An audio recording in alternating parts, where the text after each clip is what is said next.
महाराष्ट्राच्या चित्ररथाला यावेळेला प्रजासत्ताक दिनाच्या निमित्ताने राजपथावर स्थान नसणार आहे. 15 चित्ररथ निवडले गेलेले, त्याच्यामध्ये गुजरात आणि युपीचे चित्ररथ आहेत, त्यांना समाविष्ट करण्यात आलेले आहे याची माहिती. मग महाराष्ट्राचा चित्ररथ का नाही असा प्रश्न शिवसेना म्हणून मिरवणाऱ्या उपमुख्यमंत्र्यांनी नरेंद्र मोदी आणि फडणवीस यांना विचारायला पाहिजे.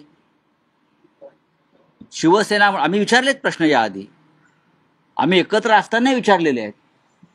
महाराष्ट्रासारख्या राज्याच्या छत्रपती शिवाजी महाराजांचा वारसा सांगणाऱ्या, डॉक्टर बाबासाहेब आंबेडकरांचा वारसा सांगणाऱ्या महाराष्ट्राचा चित्ररथ का डावलला हे या राज्याचे उपमुख्यमंत्री आणि स्वतःला शिवसेना प्रमुख म्हणून घेणारे मोदी शहांच्या कृपेने एकनाथजी शिंदे आणि त्यांच्या लोकांनी देवेंद्र फडणवीसांच्या घरासमोर उभं राहून विचारायला पाहिजे की महाराष्ट्रावरती हा अन्याय का, महाराष्ट्रानं दिल्लीचं काय घोडं मारलं आहे. केजरीवाल यांचा सुद्धा चित्ररथ नाकारला गेला दिल्लीचा आणि